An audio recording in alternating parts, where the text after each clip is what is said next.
Hello Quad 9 YouTube, bonjour et bonsoir à tous, donc ici Naetherion, et on se retrouve aujourd'hui donc pour une petite vidéo qui se situe à peu près entre deux catégories, à savoir donc c'est la fonderie du MJ et à la fois Play the Game. Ce qu'on va aborder aujourd'hui, vous le voyez peut-être dans le titre en bas, c'est un sujet qui peut toucher ces deux, à la fois les joueurs et à la fois les maîtres de jeu.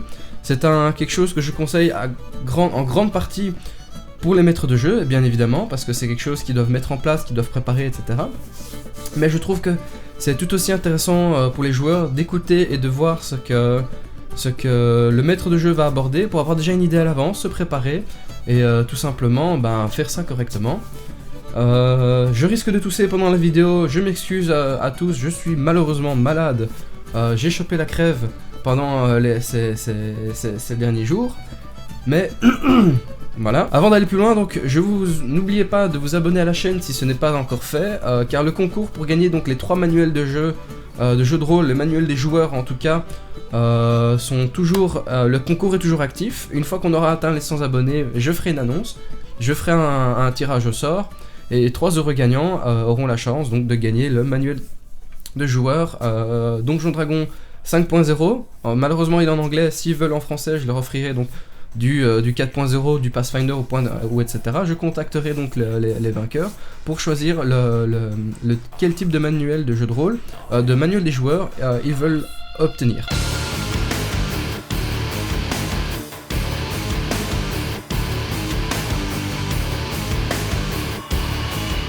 Donc aujourd'hui on aborde quelque chose que je conseille à tous d'avoir avant de lancer un jeu de rôle. En tout cas, si le but est de faire ça régulièrement, c'est organiser une session 0 en fait. Qu'est-ce qu'une session 0 ? Une session 0, donc c'est la session où on ne joue pas spécialement, on met les choses au clair avant de commencer. C'est-à-dire qu'on y abordera donc les éléments qui doivent être abordés, merci Captain Obvious, avant de se retrouver donc à la table de la première session. Mais comment procéder mon bon Jean-Pierre ? Eh bien, je nous ai donc concocté une belle petite checklist que vous voyez donc ici, juste à votre gauche, qui est à ma droite à moi, mais bon. À avoir sur soi pour les maîtres de jeu lors de la session 0, afin de guider donc les joueurs et la session, savoir dans quel sens on va. Mais comment procéder donc ? Il est important de savoir que cette petite liste doit être respectée dans l'ordre établi, à savoir que si le premier élément n'a pas été abordé, respecté, le deuxième n'a pas vraiment de sens à être abordé non plus, car l'un et l'autre se découlent l'un de l'autre tout simplement. Donc première partie, donc la création de groupe. On va tout simplement commencer avec les attentes du maître de jeu et les attentes des joueurs. Vous avez vu, donc j'ai séparé les deux, mais les deux sont liés. On va évidemment le maître de jeu, qu'est-ce qu'ils attendent donc en jouant et en passant du temps ensemble à un jeu de rôle. Vous abordez donc vos préférences dans le style de jeu, dans le style de jeu présenté. Plus de roleplay, plus de combat, l'exploration avant tout, l'histoire plus que l'action directe. Beaucoup d'objets ou non, des aventures linéaires ou non, etc.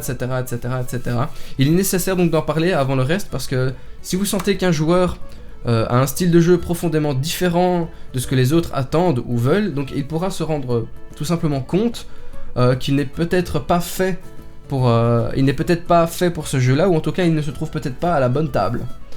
Et se retirer donc sans frustrer les autres joueurs en disant « Ok les gars, désolé, je ne suis pas un grand fan de ce type de jeu, ce n'est pas pour moi ».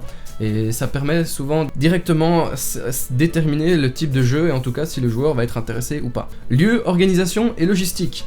Alors c'est le moment d'établir donc une plage horaire et un lieu pour vos parties, surtout d'en aborder donc l'essence, mais établissez donc une heure en fonction de chaque membre. Une fois un moment trouvé, gardez-le, notez dans votre agenda que ce jour, à 7h, pas question donc d'organiser quelque chose d'autre, car c'est le seul moment où tout le monde est disponible.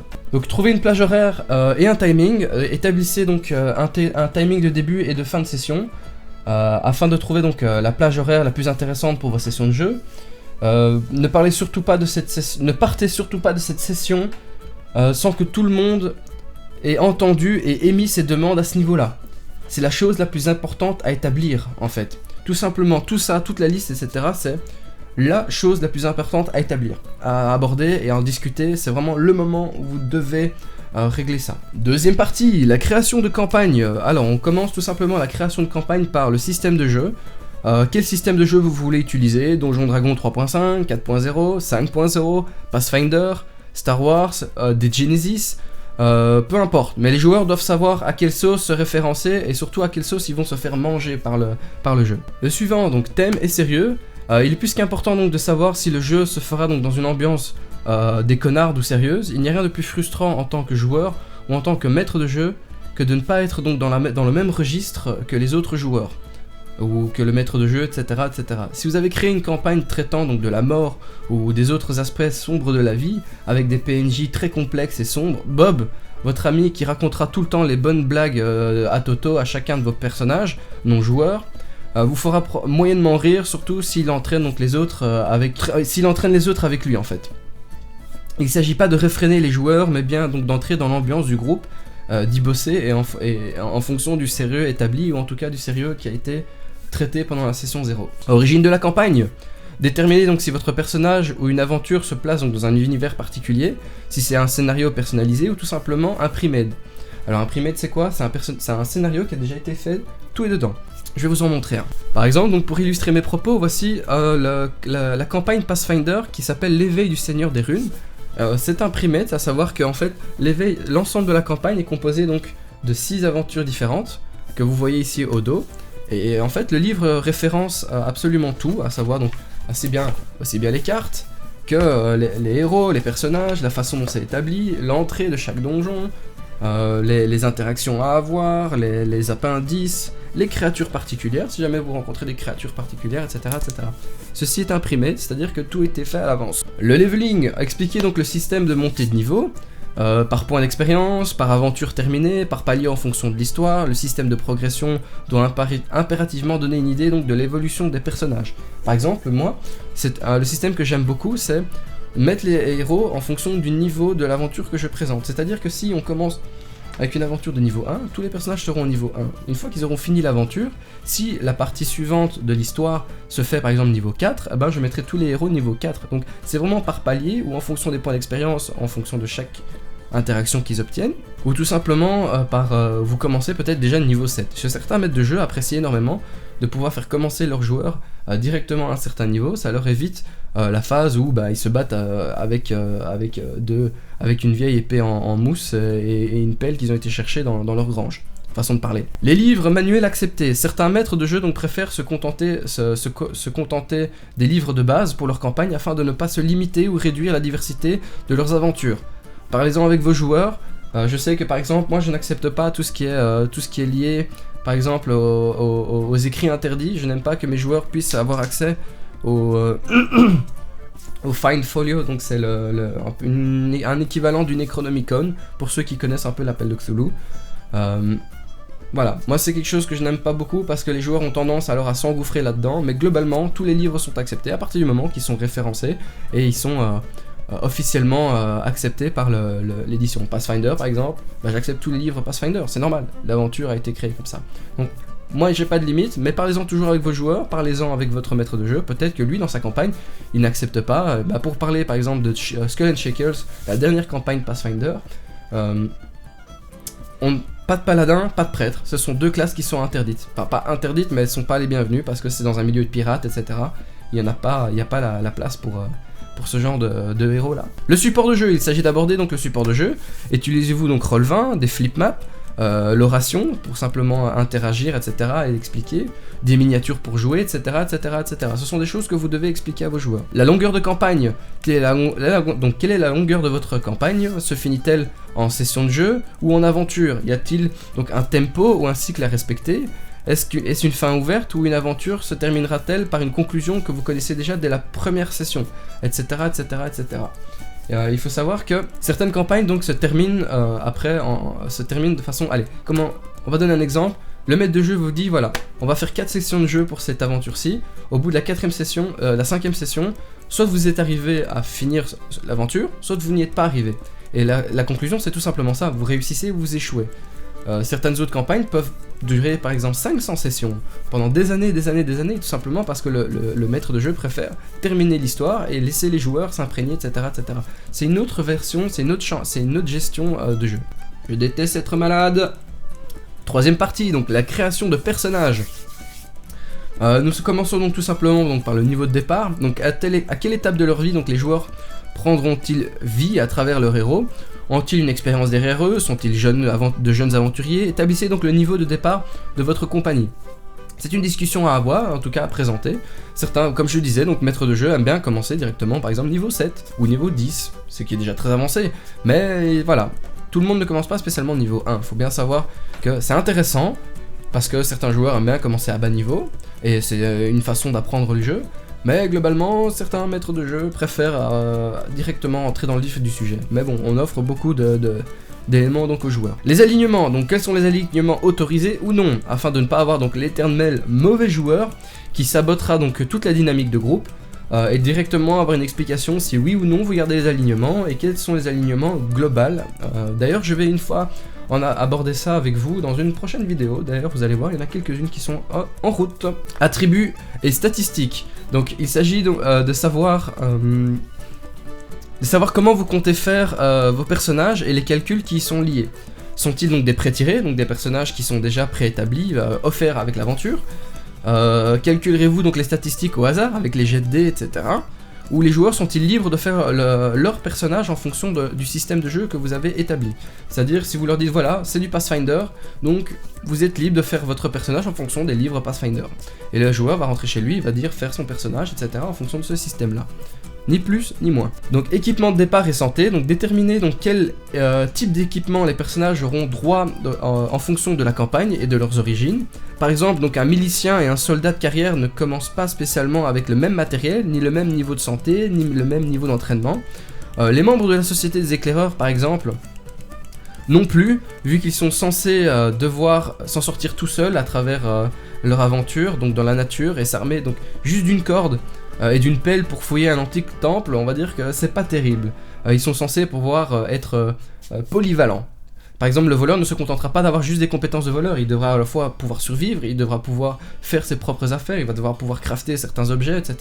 Donc, vous voyez, un éclaireur, un membre de la Société des Éclaireurs ne sera pas spécialement aussi basique, purement basique, que ce que l'aventure propose. C'est intéressant d'en discuter, parce que vous allez voir les étapes suivantes, ça peut énormément influencer sur comment vous faites votre personnage. Générer le concept de personnage propre au joueur, donc tout est dit dans la phrase.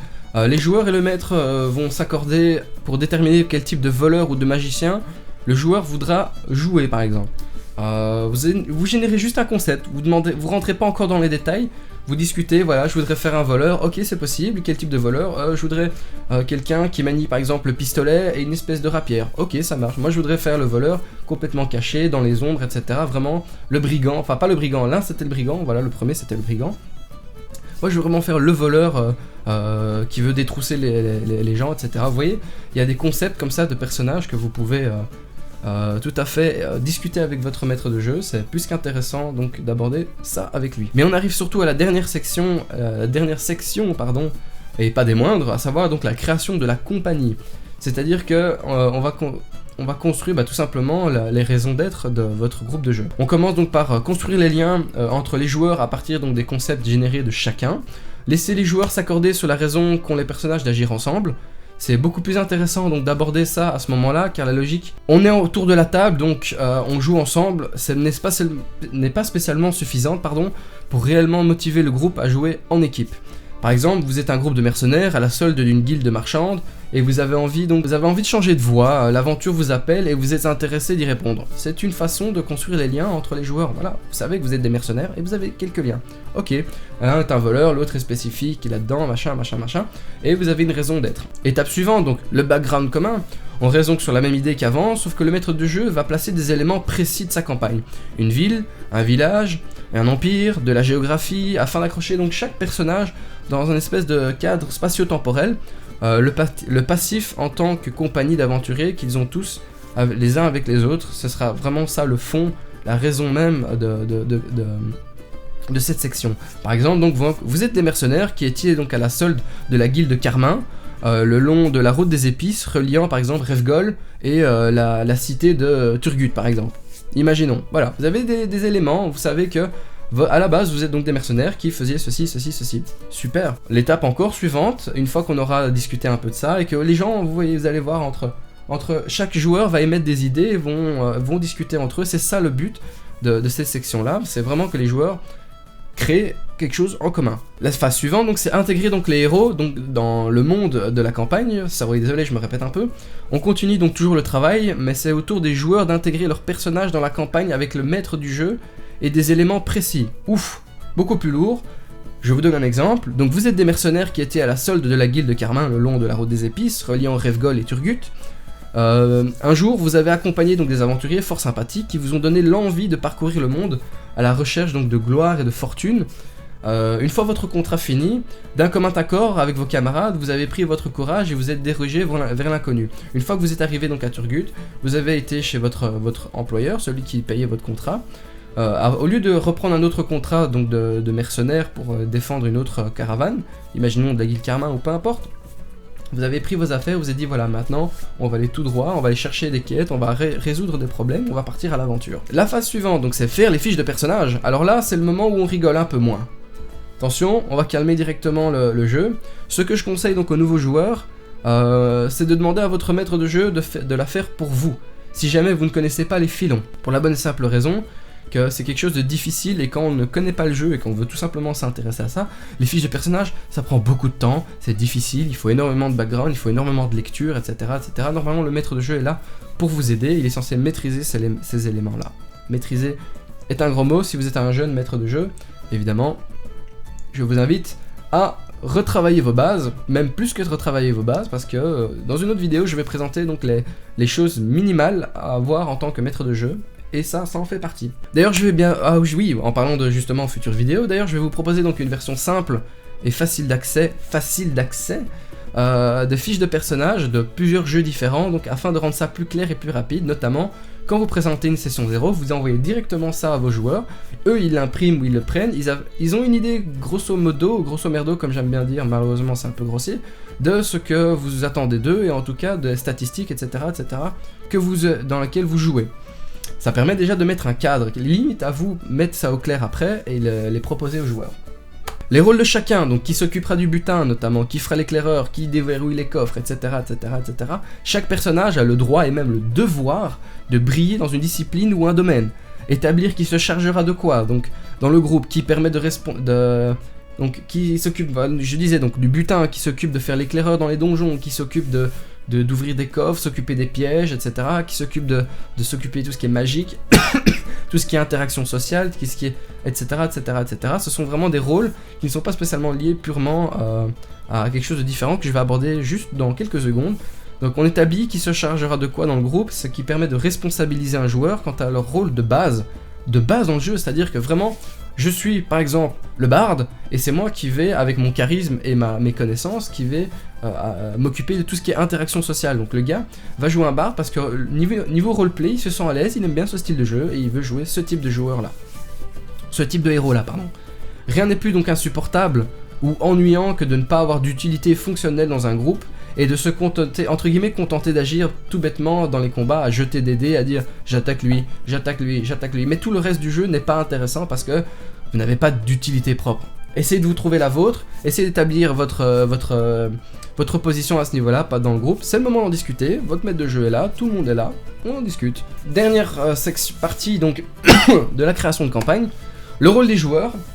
Tout simplement, purement combat. En parlant de combat, la dernière phase donc est d'établir plus ou moins le rôle de chacun en phase critique, c'est-à-dire l'arme à la main, prêt à en découdre avec le gobelin, qui va jouer le tank. Allez, je vais dire le tank, mais c'est des termes qui sont ultra connotés MMORPG, mais entre guillemets, qui va s'occuper de gérer la masse, qui va s'occuper de prendre des coups, qui va s'occuper de soigner, qui va s'occuper de mettre des dégâts, qui va s'occuper de faire le détour, qui va vérifier que tout se passe bien, etc. C'est vraiment le rôle purement systémique, je ne sais pas si c'est juste, mais je pense que c'est juste systémique, mais au niveau du fonctionnement des combats, au niveau des fonctionnements purement jet de dés, etc. Quelle est votre place, quel est votre rôle? À vous de déterminer ça en fonction du héros que vous avez choisi, et globalement vous l'avez peut-être déjà établi en discutant avec vos amis. Et votre maître de jeu et vos compagnons, vos futurs compagnons de jeu de rôle. Voilà, donc on arrive donc à la phase finale, à la phase de fin. Je vous conseille ce qui est là, cher maître de jeu, je vous fais plus que vous le conseillez. C'est tout simplement donc Confirmer, donc voilà, je lis mes petites notes, histoire de ne pas me tromper. Donc, confirmation donc de la page d'horaire et du lieu. Encore une fois, c'est très important. Vous en avez parlé au début, vous avez abordé plein de sujets. La session est déjà peut-être très longue, ça fait peut-être déjà 3 ou 4 heures que vous discutez en fonction. Mais confirmer la plage horaire et le lieu, c'est très important. Rappelez aux gens que tel jour, c'est mardi soir à 18 h jusqu'à 23 h chez Jean-Pierre. Et les joueurs doivent retenir ça. Le reste, quelque part, est moins important. Mais ça, c'est le moment où tous les joueurs seront réunis. Tout le monde a bloqué son agenda. Rien que pour cet événement-là. C'est très important parce que c'est une forme de... Voilà, regardez une fois les play the game et vous allez vite comprendre ce que je sous-entends quand je dis le mot respect. Donc, demandez un retour des joueurs s'ils sont toujours motivés. Préparez donc voilà votre première session chez vous et surtout s'amuser. Je le mets très important, s'amuser. C'est la chose la plus importante à retenir. Je le mets tout à la fin, mais il est important de l'établir. On est là pour s'amuser, on n'est pas là pour perdre son temps. Entre guillemets, perdre son temps. Je peux vous garantir qu'avec cette petite checklist, une fois que ça a été établi, une fois que ça a été fait, les joueurs seront déjà ultra motivés, seront hyper volontaires et n'attendront qu'une seule chose, c'est la première session afin de pouvoir interpréter leur personnage et directement se lancer à l'aventure de vos magnifiques créatures, de vos magnifiques donjons et de votre magnifique campagne. Qu'elle soit primée, qu'elle soit déjà pré-tirée ou peu importe, ou vous la fassiez à votre manière, allez-y, c'est le moment de leur dire les gars, je suis super motivé, je suis super chaud, et normalement, eux, une fois qu'on aura établi tout ça, ce sera le cas aussi, et 95%, parce que je sais qu'il y a des Français, mais 95% pour les plus belges d'entre nous, vous le savez aussi bien que moi que ce genre de discussion-là, directement, ça donne envie, allez. Sur ce, la vidéo est déjà assez longue. N'oubliez pas de vous abonner, de cliquer sur la cloche, tout ça. Mettez un commentaire positif, un petit like, un petit pouce vers le haut, comme d'habitude. Je vous dis à la prochaine. Allez, ciao!